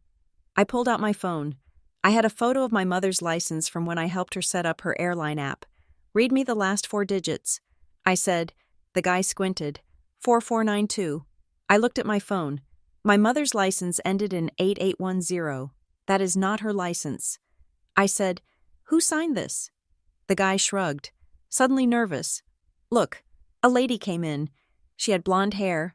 She had a license. It looked legit. I just wrote it down." "Was she alone?" I asked. "No. Some guy was with her. Older guy. Silver hair. Did all the talking. Gordon. And the blonde woman? Was she in her 60s? Or was she younger? Like, my age?" The guy thought about it. She had big sunglasses on. But, yeah. Her skin was smooth. She was young. I looked at David. "Avery." I said. Gordon had brought Avery into this shop. Avery had posed as Elaine, using a fake ID or just relying on the clerk's laziness, and signed the affidavit to release my records. They had committed identity theft together. It wasn't just a financial scheme anymore. It was criminal conspiracy. "We have them," David said quietly as we walked out. The mismatched ID number in the log is physical proof. We can break the notarization. That makes the record release illegal. It is bigger than that. I said, it means Avery is active. She is not just a passive beneficiary. She is participating in the fraud. My phone buzzed. It was my mother. Meet me. Please. The park by the lake. I can't be at the house. I found her sitting on a bench overlooking the frozen water of Lake Briar. She was wrapped in a heavy wool coat, looking small and brittle. I sat down next to her. I didn't touch her. I know about Crown Line. Mom, I said, I know Avery pretended to be you to sign the papers. Elaine flinched. She didn't deny it. He made me give her my old license, she whispered. The one that expired. He said they could scratch the date. And you gave it to him? Elaine turned to me. Her eyes were hollow. I had to. Julia, you do not understand. He has leveraged everything. The house, the life insurance, even the cars. If the trust does not pay out on Saturday, we lose it all. We will be on the street. So you decided to sell me out to save the furniture? I asked. No! Elaine cried, grabbing my arm. It wasn't about the furniture. It was about safety. Gordon has been terrified for years. He always knew the money would run out. When he found out about the clause, that Edwin had left a back door for a biological child, he became obsessed. He tried to find the real child. Didn't he? I asked. The one from the letter. Elaine nodded. He hired investigators. Years ago. They found nothing. The mother, Lydia Vance, died in '98. The child. There was no record. It was a ghost. So he decided to make a ghost. I said, he met Avery 6 months ago. Elaine said, she was a waitress in Northgate. She was in debt. She had legal troubles. Gordon saw an opportunity. He groomed her. Julia. He taught her the history. He paid for the name change. He built the legend. And you watched. I said, you watched him build a fake daughter to replace the real one you raised. I tried to stop him. Elaine sobbed. I told him it was insane. But he said it was the only way to save the legacy. He said you would understand eventually. He said he would give you a share. A share? I laughed. A harsh barking sound. He offered me $50,000 to sign a gag order. That is not a share. That is hush money. Elaine buried her face in her hands. Is Avery even related to us? I asked. Is there any biological connection at all? Elaine shook her head. None. She is a stranger. She is just an actress who needed money. I looked out at the lake. The gray water looked like lead. You have to tell the truth. Mom, I said, you have to go on the record. I can't, she whispered. He is my husband, and I am your daughter. I said, Elaine said nothing. She just wept. I stood up. I had the confirmation I needed. Avery was a stranger. The whole thing was a play. I left my mother on the bench. I had one more stop to make. I needed to see the actress. I tracked Avery to the Whispering Pines Motel. But she wasn't there. I checked the coffee shop where she had met Manson. Nothing. Then I remembered the records clerk lie. She liked to ground her lies in places she felt safe. I drove to the public library. It was a hunch, but I knew Gordon had been feeding her family history. Where else do you research a town you are pretending to be from? I found her in the back corner, near the genealogy section. She was wearing a thick sweater and reading a book about the history of Dunwich County. She looked younger without the makeup and the silk blouse. She looked like a tired woman studying for an exam she was going to fail. I sat down opposite her. Hello, Avery, I said. She jumped, nearly knocking over her water bottle. Her eyes went wide. Julia, she stammered. I didn't expect to see you. Drop the act. I said. My voice was calm, conversational. I know about the notary. I know about the name change. I know about the deal. Avery's face went pale. She looked around the library, checking for exits. I do not know what you are talking about, she whispered. You signed the affidavit at Crown Line using my mother's expired license. I said, that is identity theft. Avery, that is a felony. And when the trust fraud collapses, and it will collapse, Gordon is going to let you take the fall. You know that. right? He will say you conned him too. Avery's hands were shaking. She closed the book. You don't understand the deal, she hissed. Then explain it to me. She leaned forward, her voice a desperate whisper. I owe people money. Julia, bad people. 30 grand. I was drowning. Your dad. He found me. He offered me a way out. He said all I had to do was play the part for a few weeks, sign some papers, be the long-lost daughter for Christmas. He promised me I would be set for life. And you believed him? I asked. A man who shoves his own daughter at dinner? He told me you were in on it. Avery said. He said you knew. He said the shove was part of the theater. He said everyone was playing a role to satisfy the lawyers. I stared at her. The audacity of Gordon's lie took my breath away. He had manipulated her too. He had painted me as a willing participant in my own humiliation. I wasn't in on it. Avery, I said, I was the victim. Avery slumped back in her chair. She looked sick. He said he would pay off my debts on New Year's Day, she whispered. He said the trust money would clear on the 31st. It won't clear, I said, because I am freezing it. And when I do, the police are going to start asking questions about that notary log. Avery looked at me, tears welling in her eyes. What do you want? She asked. I want the truth. I said, I want you to admit it, not to me, to them. I can't, she said. He will destroy me. He already has. I said, he made you a criminal. I stood up. Think about it.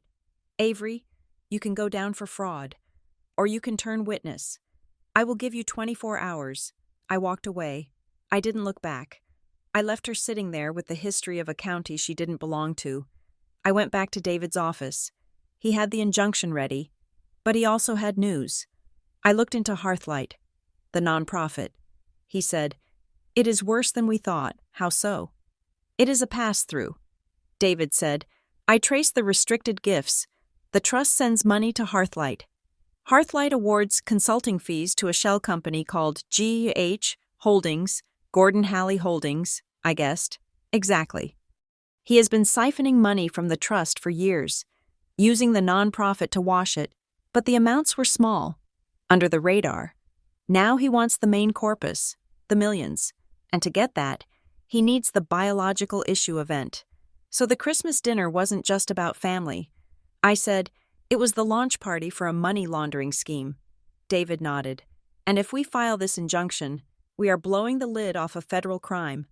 I looked at the papers on his desk. The emergency petition for injunctive relief. My phone rang. It was Derek Manson. Ms. Stewart, he said. His voice was smooth, oily. Mr. Manson, I said, to what do I owe the pleasure? I think we should talk, he said. Before you do anything rash, your father tells me you are upset.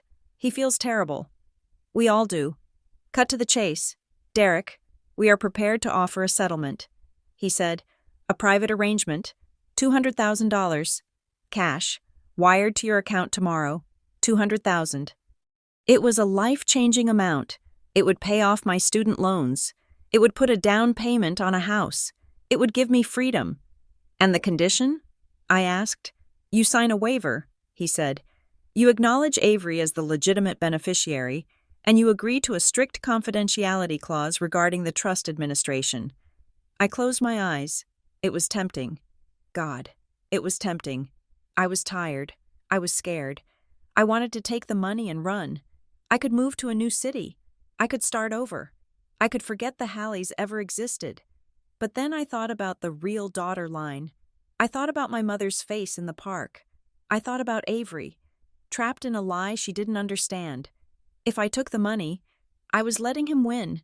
I was selling my identity. I was agreeing that I could be bought. No, I said. Julia, be reasonable, Manson said, his voice hardening. This is a limited time offer. If you file that injunction, you get nothing. The trust will be tied up in litigation for years. You will bankrupt yourself fighting us. I would rather be bankrupt than be an accomplice. I said. I hung up. I looked at David. File it. I said. Are you sure? David asked. I picked up a pen. I pulled a sheet of paper from his printer. I am not just filing. I said, I am writing a statement. I started to write. Statement of Julia Stewart regarding the Halley Family Legacy Trust. I, Julia Stewart, assert that the attempted distribution of trust assets to Avery Halley is based on fraudulent misrepresentation of identity. I wrote for an hour. I laid it all out: the notary fraud, the hospital lie, the bank theft, the true nature of the trust as established by Edwin Halley's letter. When I was done, I signed it. Send this to the board of directors of the Hearthlight Hope Fund. I said, send it to the bank, send it to the probate court, and send a copy to my father. David took the paper. He looked at me with a new kind of respect. This is going to detonate the holidays, he said. Let it burn. I said, I drove home to my apartment. It was Friday night. The deadline was tomorrow, New Year's Eve. I didn't sleep. I sat by the window, watching the snow fall on the city streets. I had lost my family. I knew that. There was no coming back from this. Gordon would never forgive me. Elaine would never forgive me for exposing him. The cousins, the aunts, they would all choose the side of peace and reputation. I was an orphan again, but as the sun came up over the skyline, painting the snow in shades of pink and gold, I realized something. I wasn't the daughter they had ordered. I wasn't the real daughter they had manufactured. I was Julia, and for the first time in my life, that was enough. The phone rang at 8 a.m. It was David. The judge granted the temporary restraining order. He said, the trust is frozen. And the Hearthlight board has called an emergency meeting for tonight. They want you there. Tonight? I asked. New Year's Eve, David said. Your father will be there. Manson will be there. I stood up. I walked to the closet and pulled out my best suit, a charcoal gray blazer that made me feel like armor. I will be there, I said. I checked my reflection. I looked tired. Yes, but the fear was gone. The red mark on my shoulder had faded to a dull yellow bruise. I touched it one last time. Get out, he had said. I wasn't getting out. I was coming in, and I was bringing the truth with me. The oak room at the Lake Briar Country Club was decorated for a funeral. Though they called it a celebration, heavy velvet drapes were drawn against the winter night, and a fire crackled in the stone hearth, casting long, dancing shadows against the mahogany walls. The table was set for 14. The crystal gleamed. The centerpiece was a sprawling architecture of white orchids and silver branches, designed to obscure the fact that the people sitting around it were enemies. It was New Year's Eve, the deadline. I walked in at 7 o'clock sharp. I was not wearing the festive sequined dress my mother had texted me to suggest.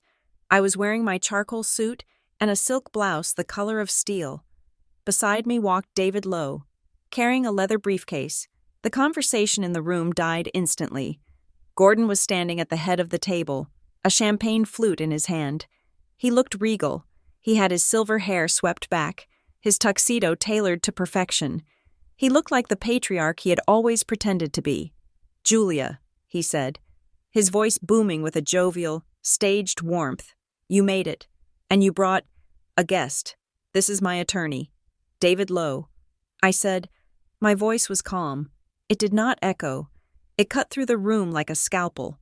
Gordon's smile did not waver, but his eyes tightened. This is a family gathering. Julia, I hardly think legal counsel is necessary for a New Year's toast. David stepped forward. Actually, Mr. Halley, based on the agenda regarding the Hearthlight Hope Fund and the resolution to accept the Halley Family Legacy Trust distribution, this is a board meeting, and as a stakeholder, my client has a right to be present. I looked around the table. It was a grotesque tableau of my life. My mother, Elaine, sat to Gordon's right, looking pale and terrified, clutching her napkin like a lifeline. Next to her was Avery, wearing a dark green velvet dress that I recognized. It was a vintage piece from my mother's closet, one I had never been allowed to touch. Further down were the witnesses, Derek Manson, the financial planner and trustee, looking smug, 2 members of the Hearthlight board, Mr. Henderson and Mrs. Gable, looking confused and slightly tipsy. And my Aunt Sarah and Uncle Ted, the perennial audience members, waiting for their cues to applaud. "Sit down, Julia," Gordon said, gesturing to an empty chair near the foot of the table. "We were just about to sign the final resolutions. You can sign the harmony agreement afterwards." I did not move toward the chair. "I am not signing the harmony agreement, Dad," I said, "and you are not signing those resolutions." Gordon laughed. It was a dry, dismissive sound. "Do not be dramatic. We have moved past this. Avery has been acknowledged. The trust administration has approved the preliminary transfer. It is done. It is not done," I said. I walked to the table. I did not sit. I stood behind the empty chair, the one that would have been mine if I had been a good daughter. I placed a thick sealed packet on the white tablecloth. The label faced outward: Glenmore Trust Administration, Fraud Division. The room went very quiet. The crackle of the fire suddenly seemed loud. "What is that?" Derek Manson asked, his voice losing its oily smoothness. "That is a copy of the filing my attorney submitted to the probate court and the district attorney's office at 4 o'clock this afternoon." I said. Gordon took a step forward. "You filed? You actually filed?" "I did," I said, "and this packet contains the exhibits attached to that filing. Would you like to review them? Or should I summarize them for the board?" I looked at Mr. Henderson. He was a retired banker, a man who prided himself on his reputation. He was staring at the packet with growing alarm. "Mr. Henderson," I said, turning to him, "did you know that the notary stamp on the authorization form used to release my sealed birth records belongs to a shop called Crown Line Mail and Print?" I do not see why that matters," Henderson stammered. "It matters," I said, "because the logbook at Crown Line shows that the person who signed the affidavit as Elaine Halley used a driver's license that did not belong to her, and the physical description of the signer in the notary's journal is a woman in her early 30s. I turned my gaze to Avery. Avery went rigid. She picked up her water glass, her hand trembling so badly the ice chimed against the crystal. "Fraud," I said. "Identity theft. Falsifying legal documents to obtain sealed records. That is Exhibit A." Gordon slammed his glass down. Liquid splashed onto the tablecloth. "This is nonsense," he shouted. "You are twisting administrative errors into a conspiracy. Let us talk about Exhibit B." I continued, ignoring him. I opened my folder and pulled out a photocopy of the check log from my joint account with Elaine. "Grand larceny," I said. "The unauthorized removal of $4,000 from a joint account by means of a forged signature on a bank modification card. We have the digital signature analysis. Dad, it matches Elaine's handwriting on the transfer, but the authorization matches yours." Elaine made a small, whimpering sound.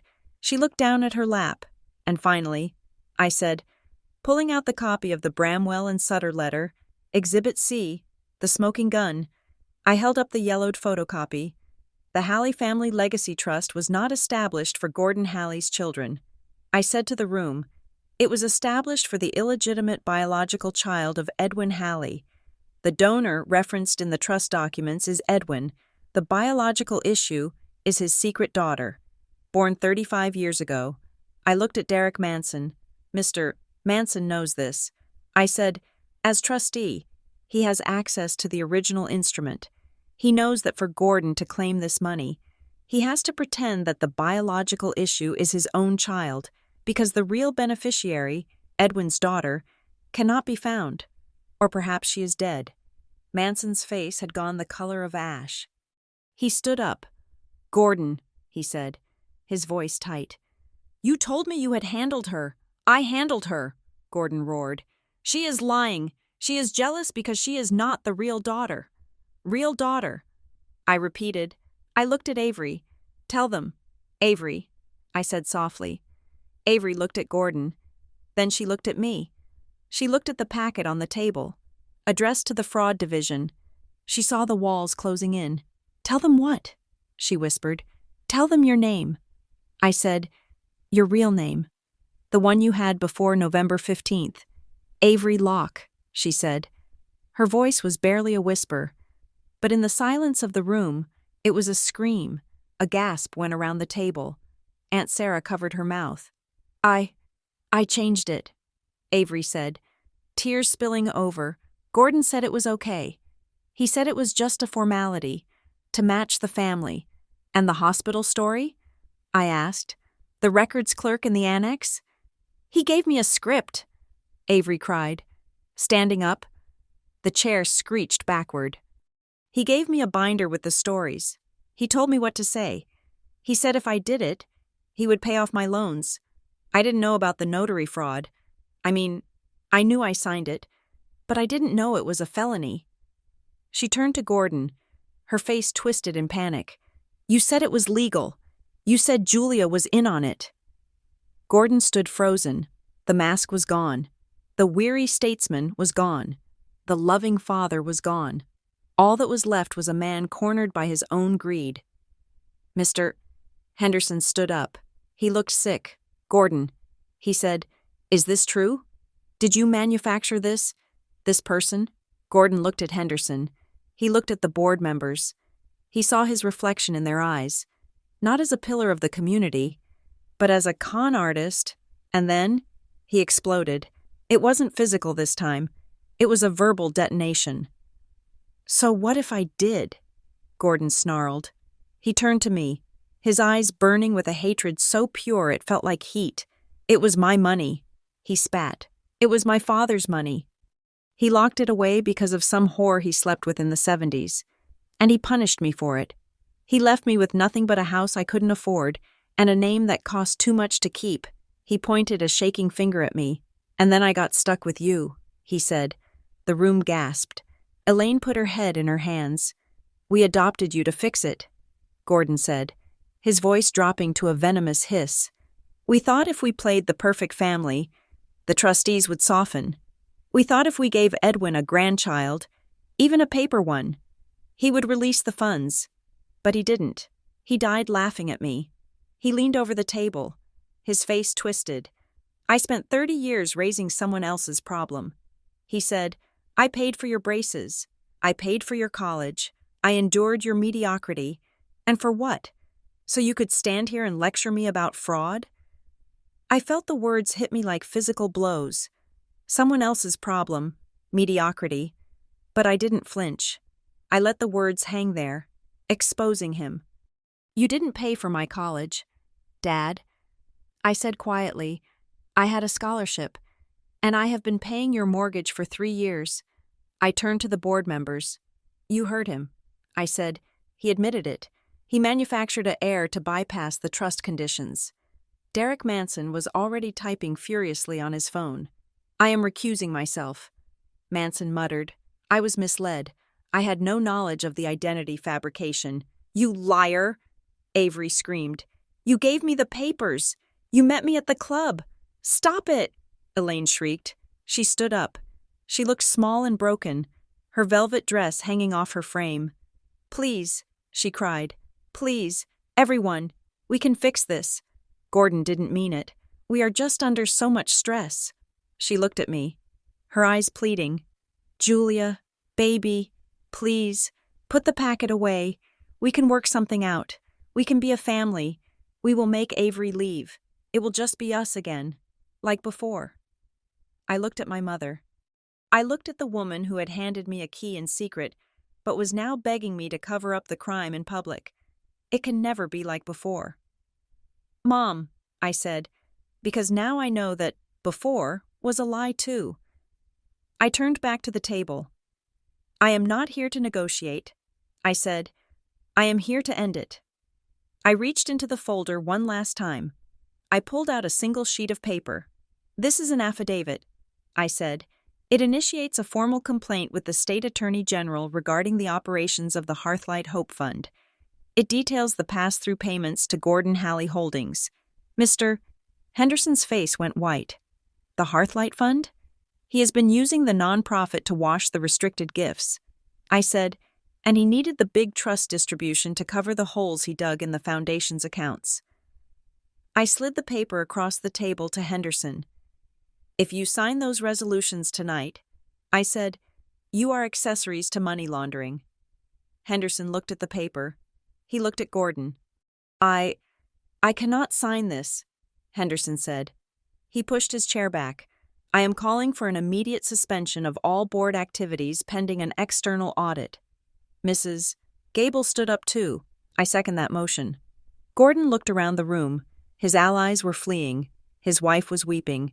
His fake daughter was hyperventilating. His financial planner was trying to cut a deal with his own conscience. He looked at me. You ungrateful bitch, he whispered. I made you. No. Dad. I said, you just borrowed me. And now the lease is up. I turned to David. We are done here. I started to walk away. Wait. Avery called out.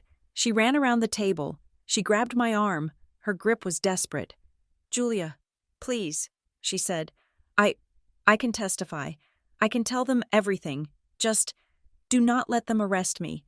I have a kid. I stopped. A kid?